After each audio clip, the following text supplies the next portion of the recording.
É um prazer imenso trazer a Rona hoje, começando já no mês de outubro.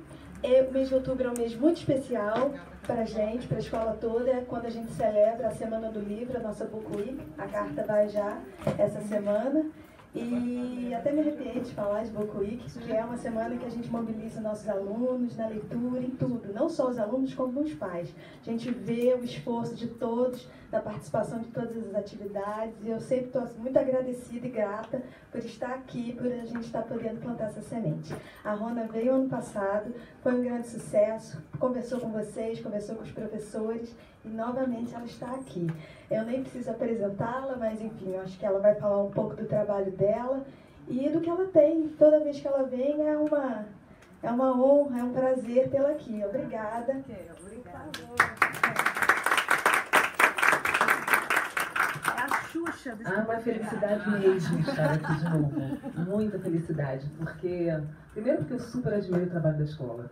De verdade, quando a gente está fora das escolas, que é o meu caso, eu trabalho com o que vem das escolas, né? E a gente vê o resultado mesmo, porque quando chega uma criança você não sabe, aí você pergunta, nossa, a pergunta que você está fazendo, você estuda onde? E aí a gente vai entendendo direitinho os resultados.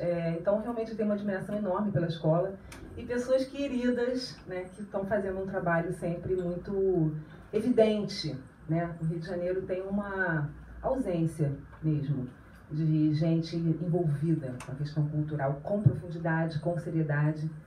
Somos muito poucos, então a gente precisa se conhecer e se fortalecer. Acho que nesse sentido é que novamente estou aqui, porque já disse uma vez para a Raquel, falei isso para o Márcio, sempre que precisarem estarei aqui. Espero que possa contribuir. Quem esteve da outra vez, a tentativa é um pouco, tem uma mesma linha, mas não é a mesma coisa. Então, e para quem está chegando, espero que seja frutífero, né? A ideia, um pouco desse encontro, é levantar um pouco um espaço de reflexão, me parece, porque eu não sou mãe, eu sempre gosto de dizer isso. Então, o meu lugar de fala não é da maternidade. O que às vezes aproxima e às vezes distancia muito. Então, a minha intenção, eu sou educadora, minha formação, eu sou da educação, fiz uma longa formação na área de educação, mas sempre achei necessário que a educação conversasse mais intimamente com a cultura, porque acho que pedagogia e arte precisavam ser intrinsecamente relacionados, e não são. Podem estar, se aproximam, se distanciam. Para a minha maneira de entender educação, não faz muito sentido um conhecimento que não esteja atrelado a um sensível. Então, conhecer precisa passar pelo sensível. É nesse sentido que a gente vai um pouco levantar algumas questões. Eu fiz alguns slides, mas os slides são simplesmente um suporte, assim. Eu sempre gosto de disponibilizar, então, assim, da outra vez eu fiz a mesma coisa, que o slide fique, e aí cada escola tem uma maneira de funcionar em relação a isso, mas se precisar que esses slides cheguem a vocês, cada um receba, acho ótimo. Especificamente nesse, eu não coloquei as indicações de livros, porque eu precisava um pouco saber as faixas etárias, e aí, se for o caso, eu anexo os livros no slide, e aí então vocês recebem, tá? Bom, a ideia assim, deixa eu só, antes de começar a ideia propriamente, existe um trabalho que eu tenho um instituto há 11 anos aqui no Rio. Eu e a Carolina é minha sócia, e a gente tem um trabalho de formação de público, digamos assim, né? Então, assim, claro, tem um trabalho forte com formação de professores, há 20 anos eu trabalho com isso, mas hoje me interessa muito formar um público que não sejam só os professores, porque os professores, de alguma maneira, vão se tornando íntimos desse assunto, mais, menos, mas os pais não. Os pais não necessariamente se tornam íntimos. Então, como a gente estava falando, normalmente quem está aqui é porque já tem alguma afinidade com a questão, né? De crianças que gostam, ou que gostavam quando pequenininhas e começam a não gostar mais tanto, quando começam a ficar um pouco maiores. Por isso, seria bom eu ter uma noção da faixa etária, já pergunto isso. E aí a Casa do Saber, há 5 anos atrás, nos procurou para fazer uma parceria. Então a gente fundou na Casa do Saber uma coisa chamada Casinha do Saber. que é uma relação exata de trabalhar com literatura, cultura, educação e família, numa esfera que seja uma educação fora da escola. Então acontece sempre na Casa do Saber, uma vez por mês, uma discussão que trafega pelo universo da educação, mas para um público que não seja educadores profissionais, necessariamente. E junto com isso acontece também uma vez por mês, também na Casa do Saber, que agora está no Shopping Leblon, uma coisa que a gente chama de LAB, que é um laboratório para as crianças. Crianças a partir de 5, 6, normalmente até 9, 10. Que são, a gente chama de laboratório de pensamento, em que a gente trabalha com filosofia, literatura, reflexão, educação na prática, fazendo isso. Dá resultados incríveis, bem interessantes. Então, está aberto, é um lugar fácil de acesso, então, para vocês saberem, porque isso tem uma mídia meio pequena, então é um trabalho bem interessante. Já na vertente de trabalhar com esse público que se aproxima da casa. Bom, vamos às faixas etárias mais ou menos. Crianças a partir de 2, 3, tem gente? Tá, os pequenininhos. Depois, crianças de 5, 6, mais ou menos. Esse yes aqui é porque é uma fase, hoje, crucial. Se não tão, precisam estar. Porque depois disso está começando a ficar cada vez mais difícil. 8, 10... Ótimo. Depois de 10, 11, 12... Tá, irmãos, já vi que, né? Tá, ótimo. Maravilha. Então é aquele público massa que a gente imaginou. Ótimo. Bom, vamos começar pelo começo. Isso daqui é uma pergunta que não faz muito sentido, mas ela vai fazer ao longo. Isso aqui tem uma narrativa. A ideia é essa, tá? E adoraria que vocês me interrompessem. Em vez de a gente fazer um protocolo mais oficial, eu falo e depois vocês falam. Não. Não, porque um princípio básico para nós da educação é um conceito chamado dialogismo. Isso é um conceito da filosofia que a gente traz para a educação. Não existe educação sem diálogo, em nenhuma instância. Então, se eu falo para depois vocês falarem, digamos que não é um mecanismo muito dialógico, né? Esse é um modelo vertical que muitas vezes nós tivemos na educação de alguns anos atrás e que acredito que todos vocês estejam fazendo um movimento contrário a isso, né? Não precisa ser de cima para baixo, a gente tem uma horizontalidade, que às vezes é mais difícil do que de cima para baixo, porque construir essa horizontalidade é diária, né? Não é em uma ordem ou em outra, é uma construção de autoridade, sem dúvida nenhuma. Não é que somos todos iguais, porque uma criança de 4 não está exatamente igual a quem tem 40, mas no diálogo é preciso que essas duas pessoas estejam com a mesma disponibilidade. Então é nesse sentido o horizontal. E essa horizontalidade é que eu adoraria ter aqui, porque eu estou falando sobre uma perspectiva e vocês têm outra. Então, não é a minha primeiro e depois a de vocês, senão que a gente vai fazer isso junto, tá? Então, essa narrativa que corre aqui é uma narrativa só de fundo, tá? Vocês vão ver que tem uma questão que permeia o universo da literatura. Nós vamos falar de literatura que a gente ainda pensa que é para criança. Não é. Então, eu vou falar para vocês. Eu não estou falando para os filhos de vocês. A conversa é para os pais. Porque nós não somos leitores disso. Nós não temos a Raquel indicando o livro pra gente. Até tem, porque no caso da Raquel ela tem dica. Mas nós não temos uma tradição, digamos, mesmo para as famílias que não são brasileiras, que são leitoras de literatura dita infantil há mais tempo do que o Brasil, evidentemente. Mas essa orientação de leitura normalmente não se dá pelo infantil, para nós adultos. Então, nós desconhecemos esse material, mesmo. Vou sair da tela rápido, talvez eu volte. Eu gosto muito de livro no chão. Adoro livro no chão. E as pessoas brincam comigo que eu não tenho pena dos livros. Não, eu não tenho por que ter pena de livro. O livro não foi feito para a gente ter pena dele. Porque ele não fica machucado. Então a gente pode jogar no chão, pode amassar, pode pisar em cima. E nada acontece. Meu filho que não ouça isso. Meu filho que não ouça esse conselho. Mas olha, se a gente não tem... Por isso que assim, eu faço assim, aí eu faço assim, entendeu, gente?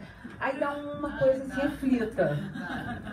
É tudo de propósito, é porque ele não precisa da aflição, ele não está sentindo nada. Claro que não é um estímulo à destruição, é evidente que não. Mas é um estímulo a uma relação que não seja sacra. Porque foi ela que fez esse país não ser eleitor. É essa distância que a gente tem com o livro que não faz mais a gente ter uma criança que dorme agarrada com o livro. Ou a gente tem uma criança muito pequena que dorme agarrada com o livro, mas na medida em que ela cresce, ela vai desconstruindo essa relação. E de verdade, se a gente não tem afeto por ele, vai ficar ruim. Não vai dar bom. Rona, só para poder complementar o que você disse, eu fui bibliotecário bibliotecário durante muitos anos em biblioteca corporativa, né? Sim. E hoje, trabalhando aqui com as crianças, o primeiro impacto que eu tive foi isso. Porque você vê essa estrutura de biblioteca, né, onde tudo está, em teoria, desorganizado, só mostra a vida que a nossa biblioteca tem. Porque as crianças gostam, de fato, no princípio de eles olham como se não pudessem tirar da ordem, como se não pudessem desorganizar.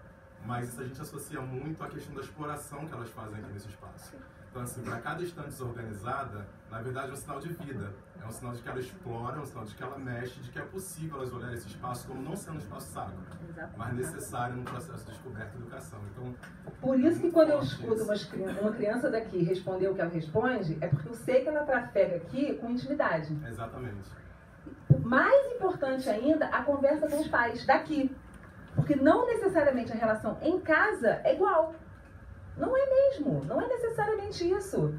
Porque nós temos uma trajetória de muitos alunos, de muitos anos, de muita família, de muito estudo. Vocês não. Vocês têm 1, 2, 3 filhos. Quem tem 3 já está com muito, né? Atualmente é isso, 3 filhos. E estão sendo mães e pais ali, na instância que as crianças têm a idade que têm. Então, a chance de não ser tão correspondente a poder bagunçar, a poder pisar em cima, a poder marchar... Por isso é que os filhos que não escutam, pode mexer, pode rasgar. Porque a maneira que uma criança pequenininha lê é rasgando. Ela tem tanta vontade de absorver que ela amassa. Não é rasgar numa intencionalidade macabra. Não é esse rasgar. É o rasgar de tanto manusear, é o rasgar de amassar, de morder o piquititinho, de botar na boca, porque isso é a maneira que eles têm de ler. Né? À medida que eles vão crescendo, eles não vão precisando tanto. De vez em quando a raiva amassa. O personagem que eles não gostam, às vezes acontece, rasga, amassa. Mas se tem uma relação, é uma maneira de ler. E se a gente fala, não rasga o livro, aquela toda a intimidade que ele tem com aquele personagem naquele momento que ele tem raiva, está proibida. E se está proibido ali, vai aparecer em outro lugar. Eu sempre falo pro meu filho, que tem 5 anos hoje, mas eu falo desde 2, 3, sei lá, desde bebê, que o livro é um amigo. E que ele tem que tratar bem, com carinho. Então eu tô vendo que eu fiz tudo errado lá. Não fez tudo errado, de jeito nenhum. Não, eu falo pra mim, essa sua biblioteca, bota direitinho, deixa no chão, deixa na cama. Isso. Porque essa ordem é amigo. Eu vou desarrumar é amigo, mas vamos lá. Porque o que acontece é o seguinte, gente, eu não estou instaurando o caos, por favor. Não é isso. Mas, quando a gente pede para uma criança que o lugar do livro tem que estar arrumado, algum vai estar desarrumado. Porque ele tem 5 anos. Arrumado para criança, né? Então, assim, junta, igual a gente junta brinquedo, não é? Então, a criança, por exemplo, ela brinca com Lego. Brinca com quebra-cabeça. Com 5 anos, ela já está brincando mais que Lego. Ela já está com quebra-cabeça, já está lá na robótica. O que precisa para acontecer? As peças precisam estar no mesmo lugar. Se em cada lugar tiver uma pecinha, não vai acontecer o jogo. essa é a instância da organização dos livros. Eles precisam só estar, porque senão é isso, tem livro para tudo quanto é canto, a gente não quer morar desse jeito. Tem que ter uma ordem como forma de convivência. Só. Então, os livros estão todos numa caixa, num cesto, numa prateleira, numa estante, a instância que for, numa caixa de sapato, em cima do armário, eu sei lá, cada um com o seu espaço.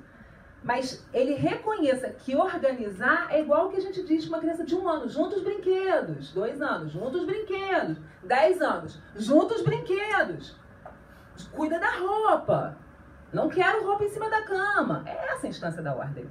Porque essa é a instância da ordem da vida. Mas é que com os livros a gente exige normalmente mais. Não precisa. Mas é amigo, sim, sem dúvida nenhuma. Tinha uma mãozinha levantada, sim.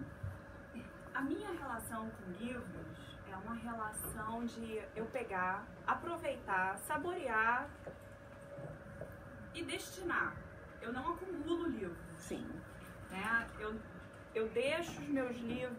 Eu tenho, sei lá, uma dúzia de livros que eu guardo, aqueles que esses que a gente... moram no coração e tal. Mas de resto, eu pego um livro, eu leio, eu já tô chegando no final pensando em quem... Pra quem vai, né? Pra quem vai, Uhum. né? Porque eu acho que ele tem que rodar, ele tem que fazer esse papel e tal. Mas com as crianças é diferente, né? Porque a criança, ela lê aquele livro e ela vai ler aquele livro de novo. E ela vai ler aquele livro de novo. E aí eu guardei os livros de quando ela era menorzinha e quando a gente abriu... Era muito lindo. Eu amava aquele livro, eu não sei o que, né? Essa relação para as crianças, é como um brinquedo, eu não gosto mais, eu dou, ele é para uma criança menor. O que seria saudável? Uma excelente pergunta. Excelente mesmo. Saudável, de verdade, eu acho que para tudo é a gente fazer escolhas conscientes mesmo. Isso é muito saudável, né? Acho que isso é uma educação saudável. A gente não precisa acumular, realmente a gente não precisa acumular tanto, né? Mas existem coisas que estão no repertório da memória, a gente chama isso que você está fazendo com a tua filha, é uma menina. Isso que você está fazendo com a filha, a gente chama de memória leitora. A leitura tem uma memória. O que não tem, né? O que é que não tem memória? Por isso é que precisa passar pelo afeto, porque a memória vai ser afetiva.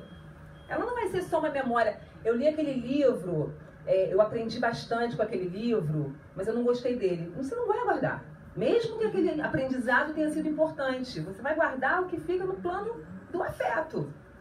Então, de vez em quando, de tempos em tempos, e esse tempo não tem métrica, dá uma limpa. Dá uma limpa, porque não é possível, a gente não tem espaço, não é condizente com a nossa filosofia mais de vida, o acúmulo, né, excessivo. Mas também não acho que seja saudável o desapego absoluto, porque a gente precisa de memórias afetivas. Então é isso, quando a gente é grande, outro dia eu cheguei na casa da minha mãe, moro numa casa muito grande, cheguei na casa da minha mãe, ela falou assim, olha, minha filha, achei, era um livro que eu amava, tá lá na minha estante, fiquei super feliz, letrinha ainda de criança bem piquitita, tá guardado no meio da minha biblioteca. Ele não me serve mais como referência, a mim como afetiva sim, mas não é um instrumento de trabalho, esses pra mim são, eu tenho uma relação afetiva com eles, mas eles não são instrumentos de trabalho.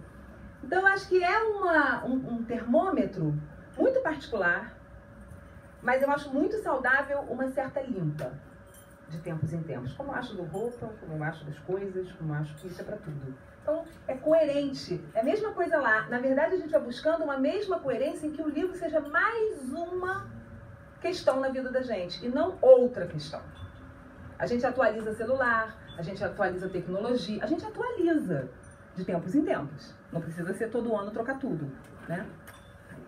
Quando você perguntou, me fez lembrar uma fala da Carolina, que trabalha com você numa palestra de vocês. Ela agradecia ao pai por ter guardado algumas das coisas que ela leu pequena. E ela disse da importância disso para ela adulta. Ela foi reconhecendo de onde vieram algumas coisas que ela traz com ela ainda. E grata de poder ver adulta as coisas que o pai escolheu para ela. É uma ótima fala, Carla, porque é exatamente isso, assim. No fundo, o que eu vou muito insistir é que vocês cuidem dessa curadoria. Exatamente, porque não é pra gente ter tanta coisa. a gente precisa ter coisas muito significativas.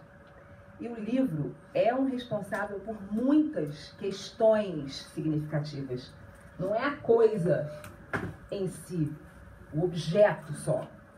O objeto é uma forma de transpor muitas emoções objetivamente. Então, às vezes a gente tem um objeto, a diferença que faz, por exemplo, às vezes um livro de capa dura, um livro em que há uma brincadeira, na forma, alguns que a gente mexe, né? Hoje tem muito livro que brinca com o formato. Esse formato, ele muitas vezes é uma grande besteira. Muitas vezes. Mas às vezes não. Esse aqui, por exemplo, é um livro que se chama Todos Fazemos Tudo.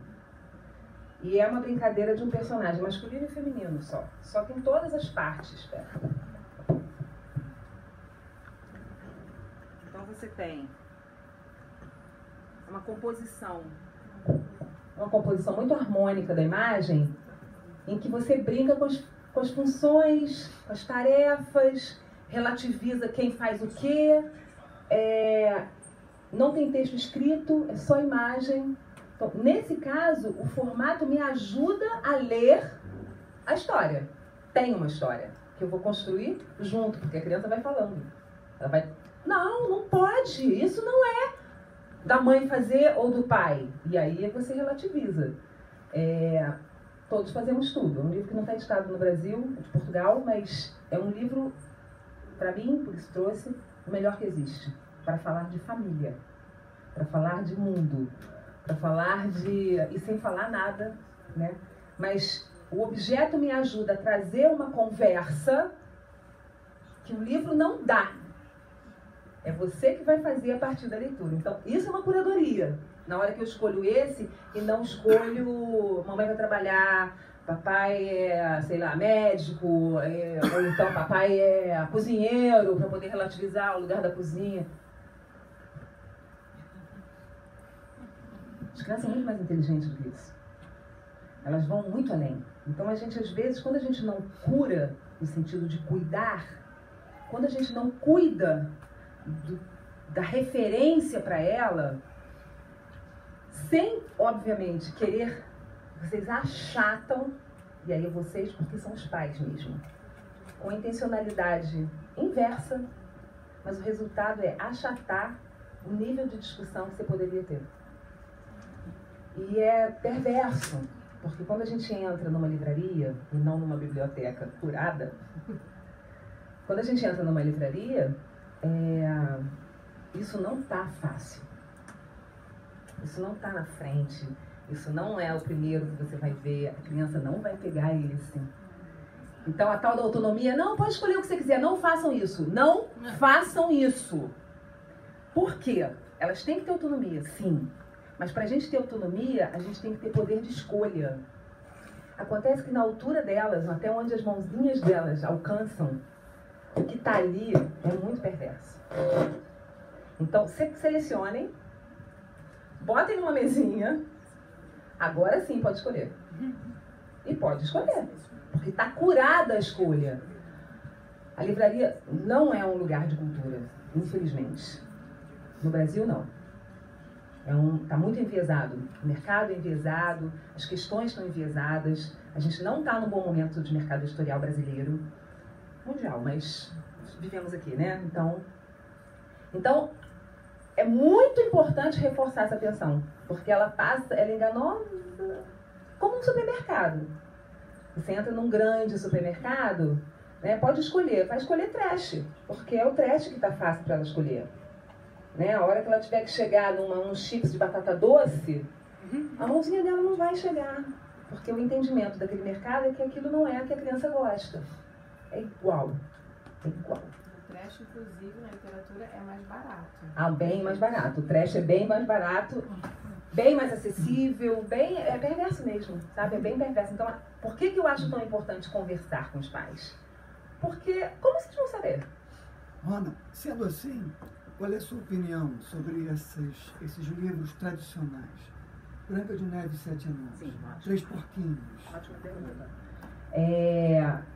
Bom, eu sou uma formada pela literatura clássica. E mesmo que não fosse pessoalmente formada por eles, acho que a gente só pode ser contemporâneo se a gente tem clássico. Senão a gente é patético. Patético. Sem tradição, a gente não é nada. Isso não significa que a gente fique agarrado só na tradição. Então, o conto de fada, ou os contos clássicos, vou começar pelos contos de fada, que são esses: Branca de Neve, Chapeuzinho Vermelho, Cinderela, Branca de Neve, por aí vai. Patinho Feio. Patinho Feio. Esses contos que a gente chama de uma maneira mais ampla como contos maravilhosos. Aladim, que não é conto de fada, mas é conto maravilhoso. Enfim, isso é uma conversa para depois, né, Raquel? Um dia a gente vai fazer essa conversa. Tá tudo meio no balaio, mas aqui, nesse momento, vamos pro balaio. A gente pega lá um balaio cheio de livros chamados de contos tradicionais. No meio tem fábula, no meio tem tudo. Os tradicionais mesmo. Da tradição, do berço da tradição do Ocidente. Mas não da tradição da literatura brasileira, né? Que é uma outra questão. Pois é, no meio tem Reinações de Narizinho. Tem. Aí vou ler? Então, aí tem Monteiro Lobato no meio. Então vamos fazer só uma divisão rápida assim. A gente não está falando de Monteiro Lobato, nesse nosso balaio. Tem tradição de conto de fada, conto maravilhoso, fábula e lenda. Sim. Lenda, tá junto. Tá? Inclusive lendas brasileiras. Tô botando junto. Porque fazem parte de um acervo histórico desse leitor que está ali, ou nós. Muito bem. Eles são fundamentais. Mas quando e como lê-los? Essa é a questão. Então, precisam estar, de verdade, em qualquer biblioteca. De verdade. De preferência, com linguagens diferentes.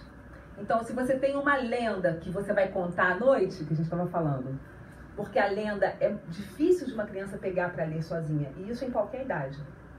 É difícil. Dá um exemplo de lenda, por favor. A gente pode pegar uma lenda, por exemplo, indígena, a lenda da noite, por exemplo, indígena brasileira, a lenda da noite. Uma explicação mítica de como acontece a noite. A gente pode pegar uma lenda que provavelmente todo mundo conhece, por conta de um folclore massificado até, as lendas do Saci, do Boitatá, do Curupira, que vão entrar, alguns chamam de lendas, outros chamam de mitos, como a gente não está trabalhando isso agora, bota no balaio. Então, são esses personagens folclóricos que estão nessas lendas, as lendas que explicam um pouco a origem do mundo, pelo caminho indígena brasileiro, as lendas locais do Brasil. Então você tem lendas do norte que são diferentes das lendas do sul, por conta da trajetória histórica que a gente tem, um país muito continental. E aí a gente tem uma lenda celta, que não é nossa, da nossa matriz, mas que pode estar no balaio. Não precisa ser só lenda brasileira. Resolveu esse exemplo? Resolveu. Então você tem tudo lá. As lendas, elas são histórias que precisam de mediação. É difícil demais uma criança... São específicas. Existem crianças que amam e buscam e querem. Mas de uma maneira geral, elas precisam ser atravessadas. Então a gente precisa fazer uma mediação. Então eu escolho essas para ler em algum momento. Difícil porque a gente também não conhece. Então, como é que eu vou saber que horas entrar? Busquem textos curtos, para que vocês possam fazer uma zapeada rápida para saber do que se trata. E aí é muito legal quando de um determinado, uma pergunta, uma questão, uma dúvida, você tem algum repertório que você possa trazer aquele balaio que pode estar no quarto. Então, na hora que vai compor um nicho, eu tenho um nicho de, sei lá, 20, 30 livros, 12, 15. Você tem lá um nicho, né? Que hoje a casa da gente é menor, então os lugares o lugar onde botar os livros, tentem compor um pouco uma diversidade. E aí é legal ter um conto de fada, ter um livro, vou ter um livro de lendas e mitos, mas ter esse repertório. E isso vai rodando, vocês têm todos os dias da vida. Nós só temos 200 com um filho de vocês. Porque no ano seguinte é outro professor, é uma outra proposta, mas vocês têm a vida toda. Então, esteja ali para de vez em quando passar um olho. Para que isso seja uma construção, estou fazendo a mão assim, para mim isso é a construção ao longo da vida. Não precisa todo mundo com 7 anos ter lido tudo. todo mundo leu mito, todo mundo leu conto de fada, todo mundo leu folclore, todo mundo leu... Não precisa. Porque são momentos de interesse diferentes. Então, nós cuidamos de um repertório, nós, que eu digo escola, nós cuidamos de um repertório profissional. É o que a gente faz aqui. A gente entende que na trajetória daquela criança tem que isso, tem que isso, tem que isso, tem que isso. Ao final daquele ano tem que ter dado... Deixa que a gente faz isso. Porque faz e faz bem feito. Vocês estão numa escola em que isso é muito bem feito. Em casa é outra coisa. Em casa é um repertório que vocês querem compartilhar com os filhos de vocês. Os pilares, que é uma coisa que eu digo muito. Quais são os pilares que sustentam a educação da casa de vocês? Só vocês é que sabem. Nós não sabemos. Nem temos. Que seja em algum momento coerente com a escolha da escola. Mas não são os mesmos pilares sempre. Claro que não. A escola tem um universo muito grande. Então a gente escolhe 2 para dar conta, porque a gente acredita muito nisso. E vocês vão dialogando com esses nossos 2, que servem para todo mundo. Mas vocês têm outros. Além desses 2. Rona, e quando a criança, embora não seja autista, quer ler o mesmo livro 100 vezes? Maravilhoso. Permita. É maravilhoso? É. Jura? É. Então a criança... Mas eu não aguento mais ler aquele livro. Ela já sabe, dá uma autonomia, aí ela vai falar assim, mas é de novo, não é assim. Aí você está cansado, né? Você dá uma inventadinha, resolve ali, não é assim, não é assim, não é assim. E ela faz um não é assim, que não tem nada a ver com autismo, ela faz um não é assim mesmo. Ela está muito brava. Porque você está alterando alguma coisa para ela. Estou traindo. Então, é mais que isso. Não é que você está traindo a narrativa original. É porque você está alterando alguma coisa que para ela não pode ser alterada. E normalmente isso acontece com histórias. E é isso que eu acho assim, ó, o olho desse tamanho. Normalmente mesmo, 99,9% das vezes em que isso acontece, é quando a criança precisa daquele pilar onde ela parou. Por isso que tem que deixar. Ela está elaborando. Isso acontece maciçamente com os contos clássicos ou com histórias contemporâneas que têm um pilar muito bem construído. O que significa isso? É uma história que não é sobre valores. É uma história que não está ensinando nada. É uma história de um urso que vai atravessar uma ponte. Não sei se vocês têm esse livro aqui. Tem? A Ponte? Deve ter. Deve ter, porque é um livro imperdível. Chama A Ponte. É um urso que precisa atravessar uma ponte. E aí vem um outro animal, que agora eu esqueci qual é, que vem do outro lado, um animal que eles não se gostam. Uma ponte estreita. E eles param no meio da ponte. Não dá para voltar porque é uma ponte bamba, dessas pontezinhas tipo de barbantinho e pauzinho. E eles ficam empacados ali no meio. O que vai resolver? Como é que vai resolver? Eu tenho que te ajudar a passar e você tem que me ajudar a passar. E aí eles se abraçam. Porque no abraço eles viram e conseguem fazer o seu percurso. É só isso essa história, só isso tudo. Porque ela não é um livro sobre valores, não é um livro sobre a amizade. A gente foge desse troço, foge. Este livro é um livro muito interessante sobre. Sobre não existe. Sobre o amor a gente não ama. Sobre a raiva a gente não tem raiva. Então, falar sobre alguma coisa é didático. E esse livro, por exemplo, da Ponte, até um livro antigo, esse livro da Ponte, ele simplesmente é uma história, acabou. Porque a literatura é a arte da narrativa, não é uma arte didática. Didático é um livro didático, não é literatura. Isso é arte. Quando a gente entra num museu, não tem um livro do Rembrandt sobre a morte. Você tem um quadro que te instaura o fim de alguém. Ponto. E que normalmente o título também não é a morte. Que é isso que a gente está fazendo. A gente está achatando em busca de uma ajuda. A gente está se perdendo. A gente vai buscar... Ai, a gente está acontecendo uma situação super complicada ali em casa. Acho que deve ter um livro para me ajudar. Tem. Mas primeiro pensa bem claramente qual é a situação complicada. Elabora essa situação complicada. E aí você tem muitos livros que podem ajudar. Ou atrapalhar bastante. Verdade. Bastante, verdadeiramente. Mas quando a gente vai mais focado e não no SOS, que o SOS... Desculpa. O SOS, ele é muito perigoso. Ele provavelmente, ele pode até te ajudar, aspas, imediatamente. Mas ele tem efeito sequente, sabe? Fale, pergunta. Oi. Não, meu filho também, igual como o Márcio falou, gosta muito de repetir o mesmo livro, mas eu sinto uma dificuldade muito grande dele amar livro como eu amo. Sim. É muito diferente. E hoje nós temos o problema, não é o foco da nossa palestra, mas o problema é do YouTube, é um problema do Netflix e tal. Então, na minha casa, ele tem 10 minutos de manhã, 20 minutos à tarde. Ele tem meia hora por dia no relógio. Foi como eu arrumei uma forma dele ainda ter o livro. Sim. Porque é uma concorrência desleal. Netflix é muito melhor, mas mamãe, eu vou ler o livro, tem a história lá no YouTube. Não, nós vamos ler o livro. O livro você tá com a mamãe. E mesmo assim não quer saber muito. Mas consegui botar esse reloginho bem ferrenho. E aí ele leu um inglês com o pai, que é gringo, e leu um português comigo. Mas ele... Ah, tá, ok. Gosto. Ele tem que idade? 5. O que fazer? Os livros também não são muito bons. Eu mesmo leio e acho chatinho, entendeu?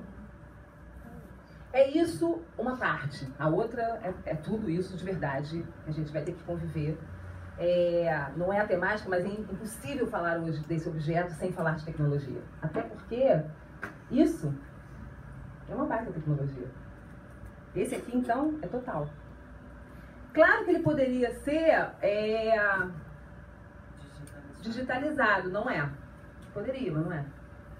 Então, não é. Ponto. Eu atualmente estou muito assim. Poderia, não me importa, não interessa. Eu quero saber o que é, o que tem. Né? Senão seria tão incrível se não tem, camarada. Não é assim que a gente vai conseguir fazer nada. Porque são impeditivos da gente fazer o que a gente pode fazer, né? Então, se eu tenho, nesse caso, esse livro existe como livro, eu posso pegar esse livro, posso buscar na tecnologia uma outra história, de uma outra narrativa, de outra coisa que tenha similaridade na linguagem. Porque o desafio para mim, e por isso é a importância de vocês se responsabilizarem pelas escolhas junto com os filhos, é que sem curadoria não dá para fazer isso, mas com curadoria a gente precisa articular, trazer a tecnologia junto com o livro dialogando com a tecnologia. Então, para as crianças que são um pouco maiores, eu já vou chegar no seu de 5, mas as que são um pouco maiores, têm um pouco mais de fluência em leitura, você pega, por exemplo, uma saga, eles leem. Aí eles têm o personagem, às vezes, no cinema, que não é bobo nem nada, já foi buscar os personagens das sagas. E aí isso vira um best-seller e todo mundo lê. Foi o que aconteceu com Harry Potter. Por que todo mundo leu? Era cada calhamaço, assim. As crianças não liam aquela quantidade de texto. Leem, repetem. E aí a gente tem um Percy Jackson, a gente vai tendo sagas, que são muitos livros. Em Tolkien, gente, a gente tem uma população no Brasil lendo Tolkien. É incrível. Porque não é um texto trivial. Uma narrativa trabalhada. E eles leem. Então, a relação que você vai fazendo entre as mídias pode ajudar o leitor e não atrapalhar. Mas para isso eu preciso saber o que eu costuro com o quê. E o conto de fadas, os contos clássicos, eles têm uma força muito grande que atrapalha bastante, lá no fator do atrapalhar, que é a Disney. Atrapalha muito. Porque normalmente o primeiro acesso é da Disney. Só por isso que ela atrapalha. Eu não sou contra de maneira alguma. Mas, quando vira verdade absoluta, aí eu sou contra. Qualquer coisa. Né? Na formação cultural, qualquer coisa que seja só ela não é benéfica. Porque é uma única verdade. É a verdade. Que é o caso, no caso da Disney é o que acontece muito. Então, a gente tem crianças muito pequenas tendo acesso a um nível de complexidade de narrativa, por exemplo, Bela Adormecida, que é uma história que eu sempre digo assim, onde eu tô com o pai eu falo, não dá pequenininho, não dá. Ah, já dei. Tudo bem, mais um que já fez essa besteira, mas vamos embora, vamos adiante, porque é isso que acontece. As crianças têm acesso a Bela Adormecida com 3 anos de idade. É uma história num nível de complexidade humana muito angustiante. muito maior do Chapeuzinho Vermelho, que é quando os pais acham que não pode o lobo porque vai dar medo. Se o lobo der medo, caramba, aquela madrastinha, aquela maçã, é bem mais complicada. Não é tão assustadora imediatamente. Porque a boca do lobo é assustadora, mas é só aquilo. Dá um medinho, não dorme, mas ela entende que é o lobo, não uma pessoa. A pessoa é outra coisa. Então, para os pequenos, fábula sempre. Primeiro, os pequenos, que eu estou lá no Partido dos Dois. Fábulas sempre. Animais sempre. Humanos depois. É muito complexo. Entender que uma mãe abandona o filho na floresta para morrer. João Maria. Não dá. João Maria com 4 anos. Não vai dar. Porque ela não vai ter pesadelo necessariamente como o lobo mau. O problema vem depois. Porque a ficha vai caindo lentamente. E aí, de repente, ela olha para uma situação e fala assim, mas como? 5 anos é muito bom nessa idade. 5 anos, ela fala assim, a mãe largou lá? Pois é. Mas com 5, eu já começo a poder conversar coisas, questões sociais, com nível de compreensão da criança muito maior do que quando ela 3 para 4, que é quando muitas vezes ela encontra essas histórias. E aí a gente vê nos livros que atrapalham, que são as histórias reduzidas, esses malditos, que são contos de fadas adaptados para as crianças pequenininhas. Tiram o que mais importa, que são as complexidades e as densidades e os conflitos, e passam por uma história assim. O que acontece? Eu nunca mais consigo pegar essa história. Porque quando você vai trabalhar com essa história, quando ele é maior, ele fala assim, essa história é de criança pequenininha. Pequenininha não, senta aqui que eu vou explicar. Eu trabalho muito com contos de fada com grandes, adolescentes com Chapeuzinho Vermelho, é uma coisa sensacional. Para quem tem os filhos maiores, voltem aos contos de fada. As discussões são incríveis.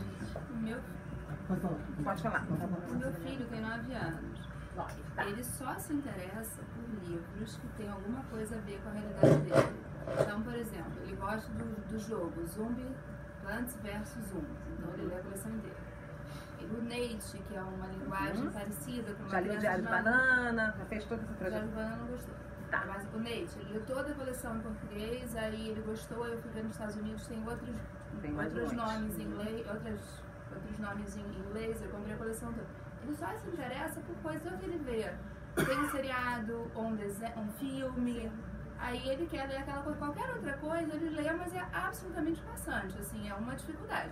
Por exemplo, quando eu achei agora essa coleção Plants vs Zombies, não achei no Brasil, comprei na Amazon americana, mamãe, o que a mamãe achou? Ele, oba! Mas se eu chegar com um livro que às vezes a escola manda, como construir uma pipa, parece que eu tô matando. Atrasou ele 2 anos, 3. Não é uma briga, assim, é uma coisa estressante ler com ele um livro que não seja do interesse dele. Sim. E ele só se interessa por assuntos de meninos de 9 anos. De 9 anos. E aí faz o quê em termos de literatura? Então, nesse momento, 9, que eu estava falando de 9, 10, 11, vou parar aí, porque com 12 já está pensando em outra coisa. É verdade. E no fundo, eu não sei se eles estão errados. Eu acho que a gente é que está. Se eles leram até 10, 11 anos ao longo da vida, eles têm um grande potencial de retornar. É claro que a questão das várias plataformas e o discurso, a narrativa midiática é muito sedutora. O que o mundo está mostrando é que a tendência é que a gente vá costurando tudo. Todos os grandes eventos que estão discutindo tecnologia para a infância, as tecnologias estão agarradas nas narrativas. As narrativas partem de alguém escrever essa narrativa. Então, vai e vem. O que eu acho muito importante para a gente é que a gente não olhe isso como 2 mundos, porque somos nós que estamos errados. Não são 2 mundos, são 2 linguagens, só isso. Então, se a criança, obviamente, está seduzida pela tela, pelo movimento, pelo barulho, e isso começa muito pequena, não é para tirar, senão para trazer junto uma outra coisa. Então, hoje é dia desse, amanhã é dia do outro, depois de amanhã é dia do terceiro, no quarto é só música. Porque a música, então, não vai fazer parte do mundo da criança? Porque ela não é tecnológica? Não. Porque você não quer que uma criança de 4 anos... Porque, no fundo, o que a gente exige? A gente quer que uma criança... Vou fazer um paralelo com a música. A gente deseja que uma criança de 4 anos seja conectada como um adolescente é com um DJ. Porque a gente acha que a criança só vai gostar de ler se ela estiver na tela. Porque no livro ela não vai gostar. Ou, inverso. A gente quer que ela goste do livro sem ter nenhuma relação com a tela. Então, na tela, vou falar bem dos pequenos para poder chegar no seu. É uma trajetória isso. Piquititinho, as crianças começam a ficar encantadas quando estão fazendo pequenos jogos bilíngues. Animalzinho, som. Lembra quando eram bem pequenos? Já passaram por essa fase. É um deslumbre. Claro que é um deslumbre. Se eu mantiver essa criança pequenininha, bebê, sempre com esta sedução, respondendo a essa sedução, é muito mais difícil depois eu tirar ela do papel. Muito mais. Eu estou falando de uma criança de 8 meses. Então, de repente, ela precisa ter que ler. E aí ela lá, depois dos 2, ela tem que gostar do livro. Não é difícil, porque ela se encanta pelo colo, pela contação, pelo de noite quando a mãe está lendo, ou na escola quando a gente lê. Aí vai bem até mais ou menos uns 5. Quando o universo maior começa a chegar ela com muita sedução. Ainda bem, né? Ainda bem que chegou. Porque vai fazer o quê? Vai ilhar a criança? Não dá. E aí ela vai começar a aprender, que nós temos que ensinar, a dialogar. Isso é isso. Isso é outra coisa. Então, minha sugestão para uma criança de 9, que gosta das séries, claro que gosta, nós gostamos. Eu sou cinéfila. Cinéfila, completamente. Eu sou enlouquecida por cinema. Mas eu assisto série. Com qualidade. Séries que têm um discurso de série, mas que tem fotografia, que tem direção, que tem bons atores. Porque eu estou dialogando. São duas lógicas diferentes. Durante um tempão eu resisti. É sério, velho. Uma ignorância. Um discurso conservador, tosco. Cinema é que importa. Não, tem muita gente de cinema fazendo série. Então tem muita gente da literatura que está nas plataformas digitais. Isso é híbrido. Nós precisamos estar muito híbridos para continuar fazendo uma formação leitora, que não é só de livro. A formação leitora, ela precisa atravessar todas as plataformas. Eu tenho um grande amigo que é leitor de jornal, só lê jornal. Fanático, lê todos, sabe tudo o que acontece dos fatos. É uma anta na ficção. Uma anta. Não consegue fazer nenhuma reflexão que não seja sobre os fatos. É um péssimo leitor. Porque a vida não é só de fatos. É entrelinha. Não consegue ler entrelinha. Então, não é suficiente ser muito bom lá numa coisa e não ser em outra. Então, o que eu sugiro, só para te responder a ela? O que eu sugiro? Traga livros que não sejam dessa narrativa que ele está acostumado, com questões que não estão nessas narrativas. Ele tem 9 anos. Abra espaço para ouvir o que ele tem para dizer da vida dele. Não dá conta. Essas séries não dão conta de questões que ele está vivendo aqui na escola. Todo dia. E aí a literatura, que não é a que ele está acostumado, que às vezes é pequenininha assim, dá conta. E aí você abre o canal do diálogo. Porque é difícil chegar para conversar sem ajuda. E aí o que eu acho que o livro, por exemplo esse, ajuda. Um peixinho que nadava no mar sozinho. Completamente só. E aí vai ser comido pelo peixe grande. Todo mundo conhece isso. Todo mundo conhece isso em qualquer esfera. Inclusive nós. Estamos vivendo esse tempo. E aí ele vai conversar com os outros peixes que andam, tem cardume, ele não tem cardume. Então, gente, melhor a gente andar junto, só que ele é vermelho e o cardume é de pretos. E aí não pode também, né? Porque não pode andar junto, que é diferente. Temática significativa nesse momento. E aí, num determinado momento, ele sugere, então tá, como eu sou o único de uma cor diferente, eu vou ocupar o lugar do olho. E a gente vai fazer um desenho no cardume de um grande peixe. E a gente afugenta, então, o maior peixe dos mares. Só isso tudo. Só isso tudo. Só que não tá a moral, né? Então a conversa, ela acontece aos 5 de um jeito, aos 7 de outro, aos 10 de outro. Porque tem criança que olha para isso e a única coisa que ela vê é a solidão desse peixe. Ela nem vê juntos somos mais fortes.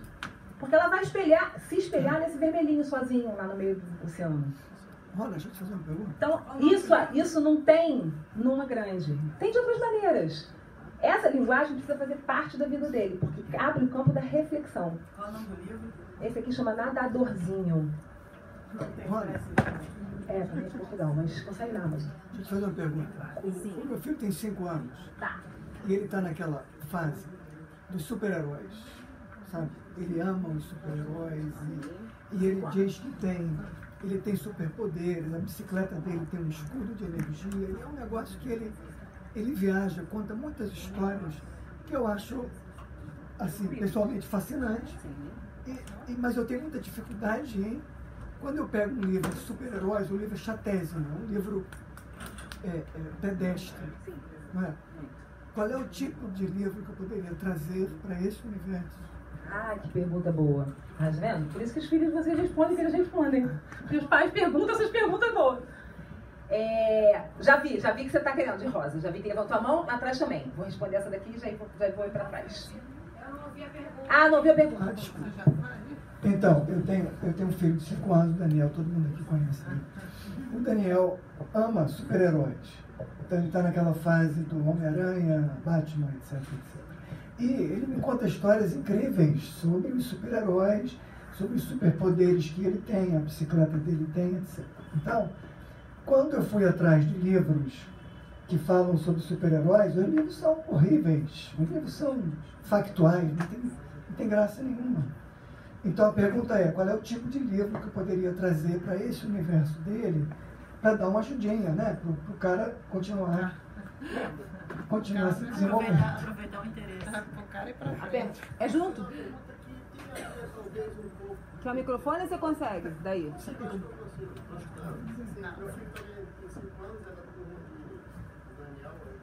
Ó, eu acho importante que você fale aqui. Para todo mundo poder ouvir.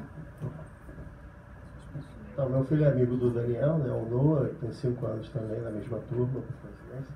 Tá. E ele, a questão é quando você fala que a gente tem que ser curador, né? Do que ele está lendo. Ele cismou com um tema, já há quase que 6 meses. Ele ama um tema único. Ele lê até outras coisas, mas roda e cai naquele tema, que é dinossauro. Ah, maravilhoso. Ele ama dinossauro. Então, ele pega na biblioteca os livros só de dinossauro. Todos os livros de dinossauro. Ele sabe cada dinossauro, qual o nome, se é herbívoro, se é carnívoro, o que ele faz, o que ele não faz. Eu falo que eles ficam obsessivos. Ele tá disso. Aí, de presente, ele pede livro de dinossauro. E o pessoal dá. E eu tô indo até um determinado limite ali que minha casa virou um de Jurassic Park. Os filmes que ele gosta de ver são de dinossauro. Enfim. Aí a minha pergunta é nesse sentido. Em que momento, enquanto curador, eu devo agir para mudar esse panorama? E fazer um adendo, eu preocupado já com isso, comecei a ler sobre essa cisma, né, de um mesmo tema. E vi algo até positivo, no sentido de que seria salutar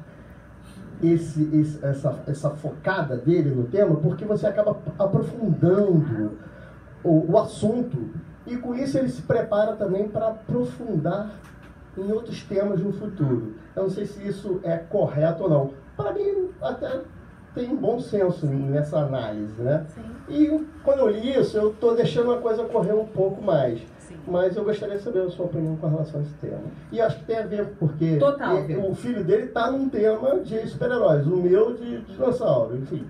É bem típico. Por isso que eu fiz não, é totalmente complementar mesmo, obrigada. É bem típico da idade. Eu acho muito importante que as crianças escolham algum objeto de desejo. Faz parte, elas estão desejosas por aquilo. Onde eu acho que entra a curadoria, e aí tanto no caso dos super-heróis quanto no caso dos dinossauros, é que, e no caso de todas as outras questões desejosas, é que aquilo não é só aquilo. Aí é que vem o pulo do gato para a vida leitora, que tem a ver com o teu filho. A gente, como adulto, a gente vai olhar, ok, legal, entra nesse frenesi, aí é um consumo que não é um consumo muito econômico, porque quer tudo, beleza, tá numa fase dessa expansão, então tem a máscara, tem a fantasia, tem o filme, tem o som, tem, né, vai ao museu, vai ao cinema, 3D. Isso mesmo, é uma exploração, de preferência, o mais múltipla que você puder dar. O mais que você puder dar, dê, nos dois casos. Livro super-herói é uma besteira, não dê. Vai ao cinema, vê vídeo, joga, porque a tecnologia traz uma instância de conversa sobre isso muito mais competente do que uma narrativa no papel, indiscutível. Por outro lado, completando com a história do teu, que tem 9, portanto eles vão chegar no lugar onde o seu está, essa criança que está interessada no super-herói e essa criança que está interessada nesse animal que não existe mais, me dá pista para eu investigar com ela outros caminhos que nascem daí. Então, a questão do teu filho com super-herói é o universo mágico. Então, a literatura está repleta disso. Do fantasioso, do que não tem, do que poderia ser, das forças que aparecem e que não são exatamente as que a gente está vivendo todo dia. Então é um grande caminho para percorrer. E é o poder do imaginário. Então esse poder do imaginário é mesmo um poder.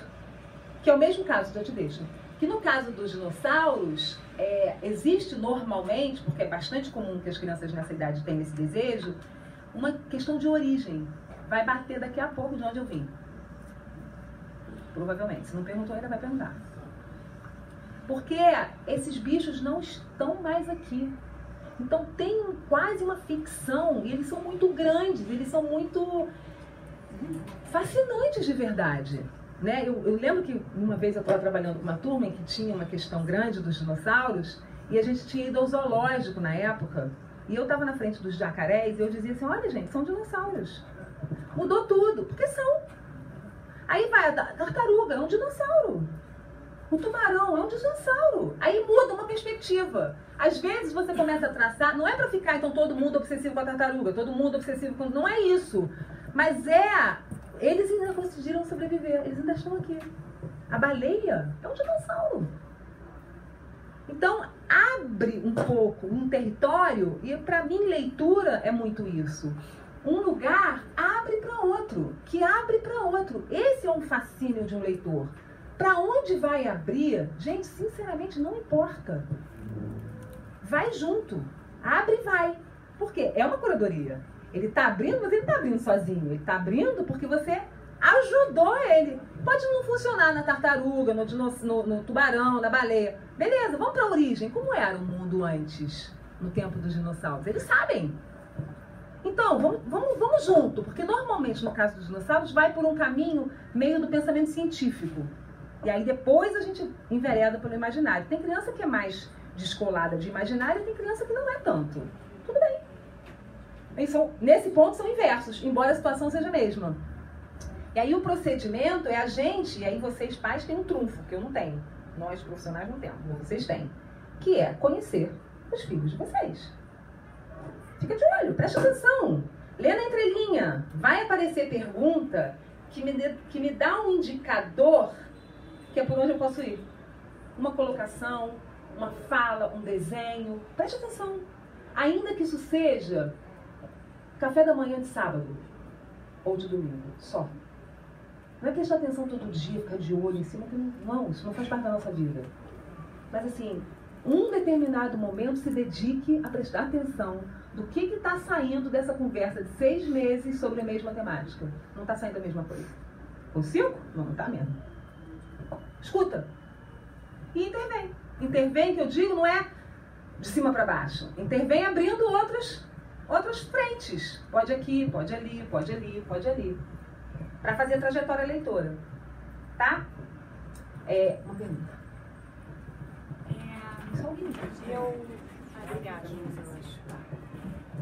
Minha filha estuda, inclusive, com os filhos deles dois, tem 5 anos.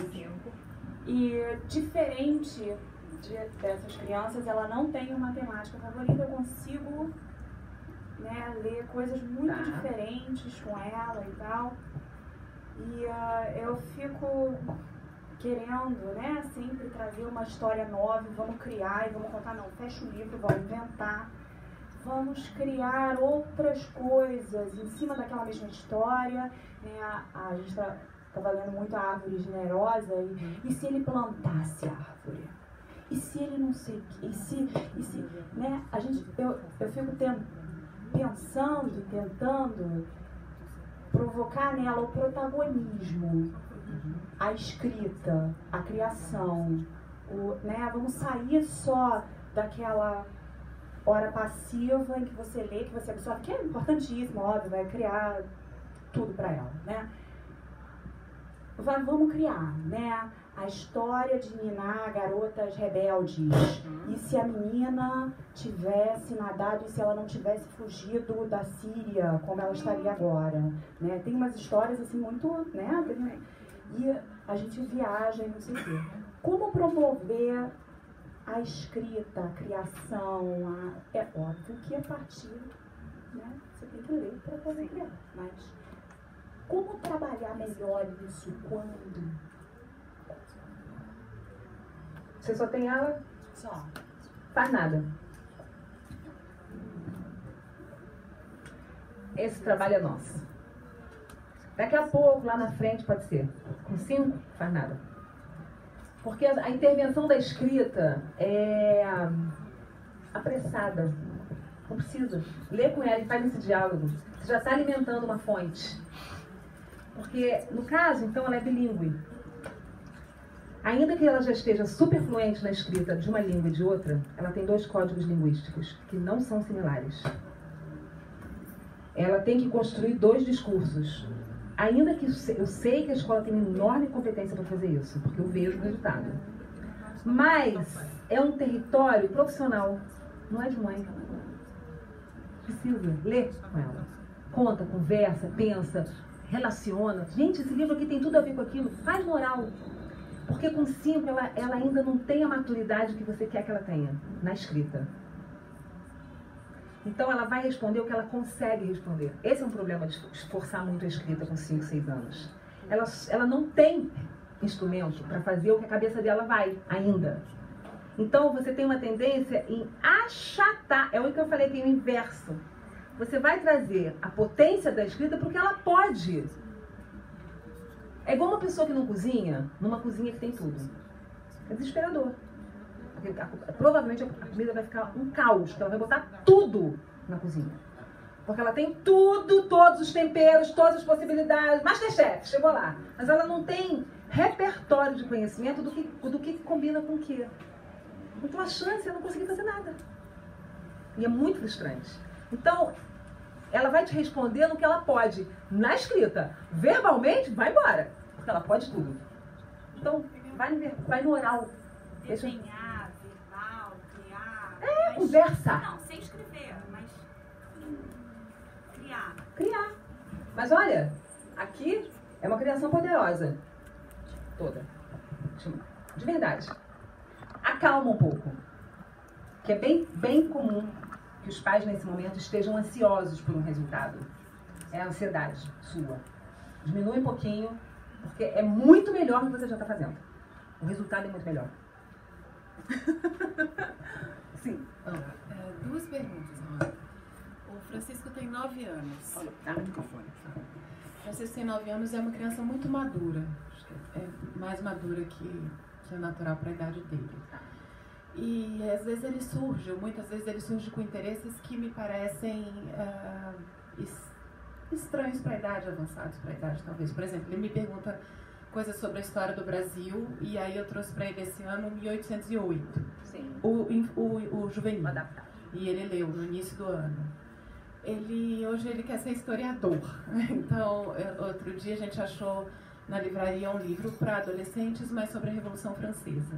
Ele adora essas coisas. Ele também leu tudo de Roald Dahl. Ele é um leitor. Me emociona de ver, Francisco, como que ele gosta e a quantidade que ele lê. Às vezes eu só me pergunto se, quando eu dou corda para esses outros assuntos, eu sou promotora de justiça, ele me pergunta muito sobre a Lava Jato, por exemplo. Aí eu li com ele também um juvenil, um inspetor-geral, ele amou esse livro. E eu só me pergunto às vezes se, quando eu dou corda para isso, eu abro espaço para um ambiente que não é da imaginação, não é próprio para a idade. E fico, às vezes, pensando isso. Se eu não estou trazendo porque eu quero que ele leia, eu estou trazendo porque ele me pergunta. Sim. E se eu devo dar corda para isso, ou se eu, quando dou corda para isso, o tiro do que é próprio da idade? Mais uma ótima pergunta. Tira do que é próprio da idade, tira do universo da fantasia e traz para ele essa maturidade que é sempre impressionante. Mas que ele está buscando. Mas que nem então, ele está buscando. Essa é a minha dúvida. Ele está buscando, mas ele também pede ajuda. Só uma coisa para deixar clara a situação. Ele lê as coisas da fantasia. Hoje em dia ele está lendo uma série de dinossauros que ele achou aqui na escola. Assim, então tá lendo. Ele lê as coisas da idade. Tá. Mas além das coisas da idade, ele se interessa por outras coisas. Bem. Devo deixar? Devo fomentar? Deve deixar com parcimônia. Não é tudo que a criança pede que a gente dá. Isso é educação. Né? Por quê? Porque nós temos um lugar, aí é a questão da hierarquia na horizontalidade. A gente vai dialogar, mas uma criança que começa a ter um interesse aprofundado, digamos, né? Começando a querer fazer mergulhos, que sejam mergulhos que exigem dele uma leitura de mundo de um adulto, particularmente, isso não está em protocolo, tá? Porque não tem protocolo para isso. A minha particularidade ao olhar para isso é que daqui a pouco isso vai dar ruim. E vai gerar nele uma angústia que não deveria. Porque o mundo adulto tem muitas angústias. As crianças, isso é uma coisa que eu já sei que a gente está meio que na hora, mas, por favor, preste atenção nisso. O Brasil vive uma epidemia de suicídio jovem. Isso começa em algum lugar. Não é de repente que alguém se mata. Ou alguém quer se matar. Então, é muito grave o que a gente está vivendo. Para a infância, não estou falando do resto. Para a infância, começa em algum lugar. Para mim, na minha leitura, começa quando a gente dá potência demais para uma criança mergulhar num território de angústia. Porque a angústia, normalmente, é um bichinho que tende a crescer rápido. É tipo bactéria, o negócio, espalha rápido. Então, nem todas a gente tem como evitar. Então, ao mergulhar por um interesse, ele não tem como saber as consequências do que ele se interessou. Ele tem 9 anos. Mas eu tenho. Eu tenho, como aos 9 anos, ter uma profunda descrença em algumas coisas. Nós podemos, eles não. Porque, para mim, essa questão do suicídio e essa angústia e essa depressão e a medicalização das crianças tem a ver com a curadoria nossa, de todos os dias, de não abrir possibilidades otimistas. Sem ser idiota. Não é que ficar acreditando em fada pro resto da vida, não é isso. Mas nós temos essa responsabilidade. A gente precisa, eu digo sempre isso, a gente precisa pegar uma criança e levar ela para a luz. Porque para a sombra... Gente, tem uma frase que eu adoro. Anteontem eu estava numa escola e eu até usei a frase com permissão total, porque é popular. Zeca Pagodinho. Zeca Pagodinho tem uma música que fala assim: o que não falta é tatu para levar a gente pro buraco. Eu acho oportuno. Então, na intencionalidade de atender ao desejo, eu preciso prestar bastante atenção na repercussão daquilo que eu estou entregando. É consequência, tem consequência. Tudo tem consequência. Então, se o interesse dele está na ficção por um caminho, no imaginário, está num caminho, e o interesse dele da realidade, porque é isso que ele está vivendo, ele tem um lado, é o entendimento do mundo real. Tô entendendo, mãe? É legal lá aquele mundo do dinossauro, que tem um pouco de real também. Então, o pé dele não está suspenso na ficção, porque dinossauro não é ficção. Presta atenção. Muito. Excesso de realidade? Não. Não. Então, sim, mas como é muito longínquo, então assim, eu quero saber como é que foi a Revolução Francesa, foi pesada, a história é pesada, a história não é leve. Mas beleza, vamos lá, vamos ver. Então, vai lá e volta aqui. Vai lá e volta aqui. Sabe? Mas pode ir lá? Pode ir lá, mas vai com cuidado. Visita guiada, né? Visita guiada. Muito bom. Vou usar. Muito bom. Exatamente. Vai, mas vai com cuidado. Não vai dando, não. Porque vai dar craca ali na frente. Daqui a pouquinho. Só um minuto. Volta um pouquinho. Aqui tem uma, Carol tem uma e sim. Hanna, assim, que eu tô muito impressionada e até tranquilizada com essa questão de ansiedade nossa, dos pais. Eu vi ela falando, eu me vi. Meu filho tem 12 e a minha filha tem 8. E ele é sério, ele é aquele que quer saber, quer entender, leva jato. E muitas vezes eu me via meio... Felipe, não é pra tua idade, acabou. Não vou passar, não vou deixar. Para. Tem livros aqui, escolhe. Hoje ele é um super leitor, assim... Por isso, até para tranquilizar, a escola faz um trabalho que eu estudei no Santo Inácio, eu leio, ele lê, ele busca, ele traz histórias bacanas da idade com uma mensagem que depois ele diz, mãe, esse livro é muito bacana, você tinha que ler, acho que você vai gostar por causa disso, por causa daquilo. Eu, gente, curte dele, bota na minha cabeceira, mãe, você ainda não começou, aquele livro que eu te dei, você tá lenta. Então, assim, é um barato viver isso. Eu tenho um orgulho que eu falo, filho, eu não tenho o seu ritmo, desculpa, tá? As pessoas têm ritmo diferente, o seu é mais rápido. E a minha filhinha de 8 tinha uma versão muito grande, até vim na biblioteca, poxa, me ajuda, porque assim, eu sei o mundo dos meninos, das séries, dos Harry Potter. O que eu ofereço pra ela? Não é chato, não quer. Hoje ela é rotina. E até a questão da informática, né? Eu proíbo. Mas não pode. Ou você lê ou você não faz nada. Não sei. A leitura... E no início eu me sentia meio carrasca. Pô, será que eu tô certa? E hoje eu vejo que esse virou um hábito. Ele já chega, já pega, já sabe que não vai entrar na nada. Ou lê, ou não tem nada. Pode não ter nada. Se olha pra cima, olhar pra cima também é ótimo. E eles se habituaram. Então, assim, é a da gente também, uma cobrança nossa, será que eu estimulo? Final da história. Vamos pensar numa história. Às vezes a criança tá te olhando, mãe, que saco, eu não quero isso. Aí eu parava, gente, a ansiedade é minha. Ok, você viu a história, já tá bom, curtiu? Então tá bom. E esse sábado de manhã achei um barato. De repente, no sábado de manhã, um dia livre. Vamos falar sobre alguma coisa. Bora. Enfim, agradeço. Outro dia, obrigada, mas tá em um caminho bom, né? Então tá um caminho bom, vai. Mas normalmente as pessoas me perguntam assim, então, faz como então, né? Vamos lá, tudo bem, isso aí tudo. Faz como? Um livro por semana, um único. Sou bem modesta. Com um pouquinho de tempo.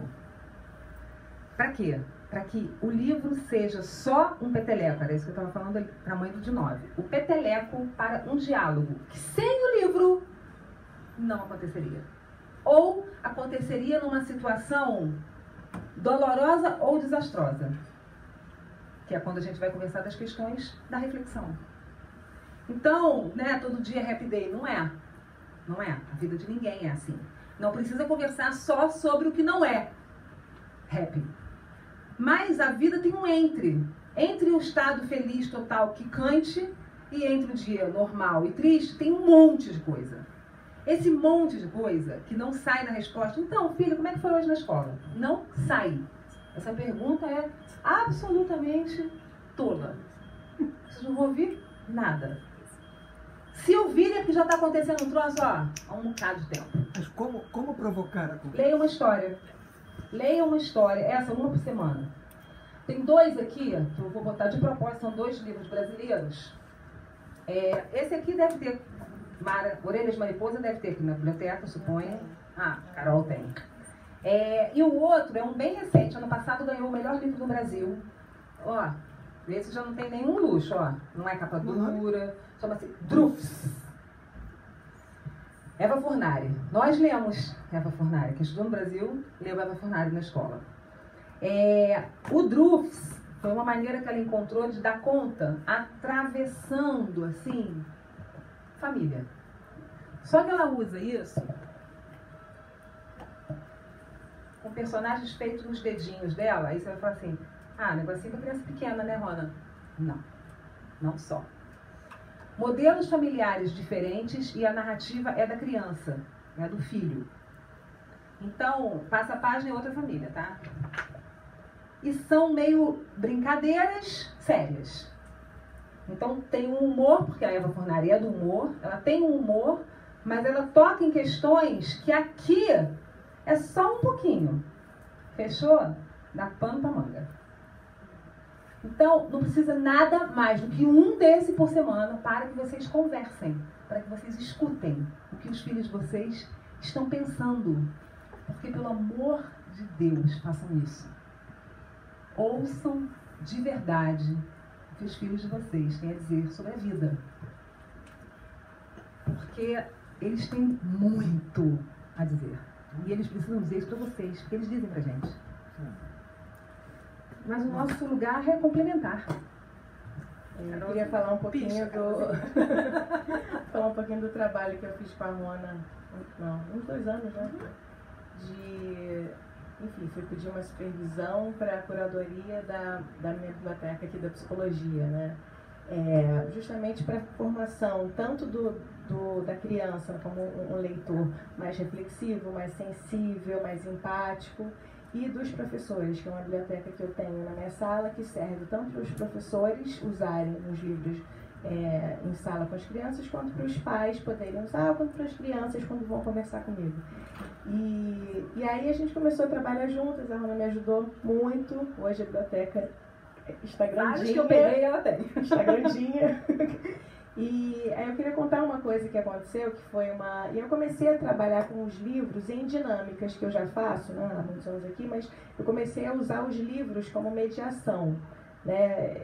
E é isso que você está falando, né? A literatura, o cinema, algumas séries podem servir como mediação de conversa entre os pais e as crianças, e é muito importante, mas primeiro tem que escutar o que eles estão falando, né? E aí alguns pais me perguntam, mas como é que eu vou falar de sexualidade? Usa um livro, ou então tá vendo alguma coisa na televisão, pega um gancho e começa a falar, não é? Vamos sentar para falar sobre sexo. Não, acho que fica chato, fica constrangedor para todo mundo, mas pega um gancho da literatura, da arte, do museu, de um quadro, começa a falar sobre corpo, começa a falar do que você está entendendo que a criança pode alcançar ou do que a criança própria trouxe. E aí eu lembrei de uma coisa que eu fiz uma dinâmica com um livro que você me indicou, que chama O Cão e o Gato. Tá aqui. Para falar sobre empatia. Era numa turma que estavam acontecendo, uma turma de Infant One, que estavam acontecendo muitas questões de bullying no recreio, de crianças de 6 anos, né? E aí eu contei a história, só que era um bullying assim velado. Um ia falar com a professora, mas não queria falar os nomes das crianças que estavam fazendo bullying com ele, e a professora não podia agir, enfim. Aí eu falei, deixa que eu vou lá contar essa história. Contei essa história. As crianças se colocaram nos papéis, se acusaram, conversamos, foi ótimo. Daqui a pouco resolveu, né? Claro que eu ia toda semana. Uma vez eu contei esse, outra vez eu contei outro. Mas assim, o nível de reflexão e de autorreflexão, né, e de empatizar com o sofrimento do outro foi aumentando num grau que a professora ficou muito impressionada. Eu também fiquei impressionada. A gente sempre fica impressionado, porque é uma... Ai, Carol, que bom. Porque é um poder de verdade que a gente só vê como resultado. Mas a gente tem que estar com o olho para ver. Então, assim, vocês viram que eu passei um monte de slide que eu não falei de nada que estava aqui, né? Vocês vão ter acesso a isso. Tá, tudo que eu falei estava aqui. Mas eu não preciso perder tempo lendo com vocês. Vocês leem? Então, por isso é que eu não fui parando slide por slide. Mas agora que ela falou do Cão e o Gato, ele está aqui de propósito, porque nós precisamos verdadeiramente exercitar empatia. É uma questão do nosso tempo. Em todas as áreas do conhecimento, isso é uma questão urgente. Pesquisas, né? E a prática da vida cotidiana da gente diz pra gente que, de fato, é uma necessidade. Só que a empatia não pode também vir de fora para dentro. Você tem que ser empático, porque não vai funcionar. É um exercício que a gente vai fazendo, vai aprendendo. É uma filosofia. Não à toa que o maior pensador da empatia é da filosofia. Hoje, né? Contemporâneo. Então, isso daqui estará no Brasil. Gente, estará no Brasil dia 16 de outubro. Roman Knarzik. Então, sobre o nome dele eu não sei pronunciar também. Roman Knarzik, ou Knarzik. K-Z-N-E-C de novo, K de novo. Então, a gente tem... Vai dar uma palestra aqui, né? Ele é um cara que escreveu um livro chamado O Poder da Empatia. Está editado pela Zahar. Magnífico. Ele é o cara que fez o Museu da Empatia em Londres. Daquele que é uma caixa de sapato, que as pessoas experimentam e tal. É o cara que hoje é o pensador sobre empatia. E o livro novo dele se chama Carpe Diem. Tá saindo, porque ainda não chegou na livraria, essa semana chega. Eu estou assim na fila de espera, sim. Que é exatamente sobre o lugar do sensível. A gente precisa trazer a sensibilidade para o cotidiano. É disso que ele está falando. E ele vem falar sobre esse livro dia 16. Vai estar em São Paulo, no Rio e acho que Porto Alegre, se não me engano. Então, é imperdível. Porque realmente é uma questão. Lá no início, no segundo ou terceiro slide, tem uma questão da empatia sendo um pilar para a gente estudar. A literatura, ela vem, já sei que eu tenho que fechar, eu estou sabendo. Vou fechar. A literatura, na verdade, ela... Lembra que eu falei dos pilares? Que vocês têm os pilares de vocês? A questão é escolher os livros que sejam grandes parceiros dos pilares de vocês. As questões que para vocês são questões necessárias e que a gente não pode relaxar, porque a gente precisa trabalhar com elas todos os dias, né? No simples fato de você não furar uma fila, se para você isso não pode. Então você não pode furar, em hipótese alguma. Não pode pegar o carro e ir pelo acostamento. Não pode. Por quê? Porque essa criança está ali sentada esperando você se contradizer. Ela só está esperando. É isso. Eu te dei o livro, você não leu. Você falou que queria ler, não leu. Por quê? Porque ele está esperando de você uma coerência. Isso é a coisa que mais educa o ser humano, a coerência. Se eu mando ela ler, eu tenho que ler também. Se eu mando ela sair do celular, eu tenho que sair do celular. Exatamente. A gente é modelo mesmo. Só que, às vezes, a gente está vivendo questões... O que eu acho tão fundamental da literatura é que ela é uma oportunidade, de verdade. Esses livros aqui eu posso todos colocar lá no slide, para que vocês não precisem fotografarem, né? É muito legal, né? É muito legal. Eu coloco no slide e aí deixo o slide, entrego para o Márcio ou para a Raquel, enfim. Porque, para mim, a coisa mais importante, e esse era meu desejo, era que a gente olhasse para esse material sob outra perspectiva. Tem um livro que está aqui, que não existe no Brasil, que eu vou fechar com ele. Eu não vou ler, só quero comentar. A história de um menino, é o Só, que eu falei, Só. Esteban Escarabarro. É um menino que está saindo de casa, ele mora numa casa, ele está saindo de casa, e ele bota o pé para fora do jardim e tem um escaravelho, um besouro. Ele olha para o besouro, tira o sapato e vai matar o besouro. Simples assim. Só que não. Ele resolve chegar mais perto do besouro. E no que ele resolve chegar mais perto do besouro, ele vê o besouro. Porque ele agacha e olha para o besouro. E aí, de repente, ele resolve virar a cabeça para ver lá de baixo.